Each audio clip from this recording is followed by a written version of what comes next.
आइए आज कार्टून की दुनिया में चलते हैं। हमारे पास कुछ दिलचस्प जानकारी है, इसके इतिहास और कुछ ऐसी बातें जो शायद आपने सुनी ना हो। हमारा स्रोत है कार्टून का इतिहास और अद्भुत तथ्य। तो देखते हैं इस सफर में क्या क्या खास है, क्या क्या नई बातें पता चलती है। बिल्कुल, ये विषय है भी बहुत मजेदार। हाँ, तो शुरुआत कहाँ से हुई, मतलब ये कार्टून आए कहाँ से? 18वीं 19वीं सदी अखबारों में। हाँ बिल्कुल। शुरुआत तो वहीं से हुई, अखबारों में जो मजाहिया या तंज कसते हुए चित्र छपते थे। हाँ, वो स्केचेस जैसे। जी, लेकिन जिसे हम आज कॉमिक स्ट्रिप कहते हैं उसकी शक्ल बनी 1895 में द येलो किड नाम से। अच्छा, द येलो किड, तो क्या यही पहली थी? इसे पहली आधुनिक कॉमिक स्ट्रिप माना जाता है। यहीं से वो तस्वीरों से कहानी कहने का सिलसिला वो ठीक से शुरू हुआ।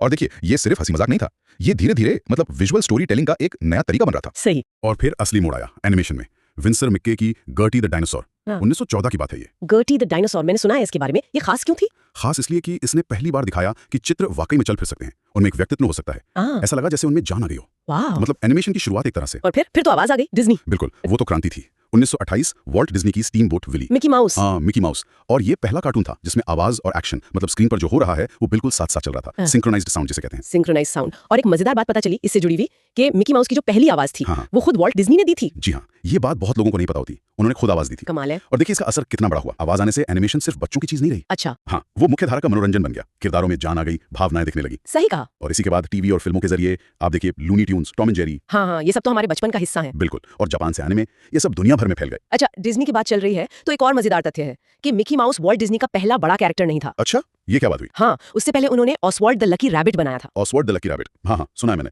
ये तो मतलब तो सोचिए, अगर ऑसवाल्ड कामयाब हो जाता तो शायद मिकी माउस होता ही नहीं। हाँ, ये बिल्कुल दिखाता है कि कैसे शुरुआती कोशिशें, प्रयोग कितने जरूरी होते हैं। और ऑसवर्ड की कहानी डिज्नी के लिए एक सबक भी थी शायद। किरदारों के राइट्स को लेकर। इसी वजह से शायद वो मिक्की को लेकर ज्यादा सतर्क रहे। हाँ, ये हो सकता है। अच्छा, टीवी की बात करें तो पहला कार्टून कौन सा था टीवी पर? स्रोत बताते हैं कि 1949 में क्रूसेडर रैबिट नाम का कार्टून था। Crusader rabbit. और सबसे लंबी चलने वाली एनिमेटेड सीरीज, ये तो शायद सबको पता होगा। हाँ, ये रिकॉर्ड तो द सिम्पसंस के नाम है। दशकों से चल रही है। हाँ, कमाल है उसकी लोकप्रियता। और इसी से एनिमेशन का स्केल देखिए आज।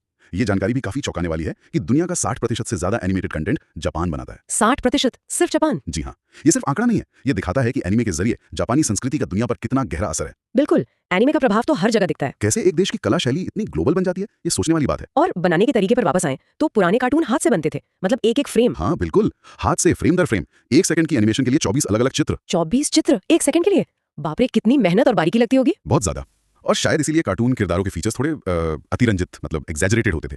बड़ी आंखें, बड़े हाव भाव। हाँ, ताकि भावनाएं साफ दिखें, कम फ्रेम में भी असरदार लगे। बिल्कुल, तकनीक और कला का यही मेल, यही एनिमेशन की आत्मा है। हाथ की कलाकारी से आवाज, फिर रंग, फिर डिजिटल। तो ये पूरा सफर देखें तो अखबार के कोने में छपने वाले एक चित्र से लेकर आज ये इतनी बड़ी ग्लोबल इंडस्ट्री और एक कला का रूप बन चुका है। सही कहा, एक साधारण से दिखने वाले माध्यम में कितनी गहरी बातें, कितनी भावनाएं कहने की ताकत है। हाँ, ये तो है, बच्चों से लेकर बड़ों तक सबके लिए कुछ ना कुछ है इसमें। और ये सफर रुका नहीं है, तकनीक तो बदलती ही जा रही है। बिल्कुल, तो इसी पर अपने श्रोताओं के लिए एक सवाल छोड़ते हैं। हमने देखा कि एनिमेशन हाथ से बनने वाले फ्रेम से डिजिटल तक आया और अब एआई की बातें हो रही हैं। तो क्या लगता है, कहानी कहने का इस एनिमेशन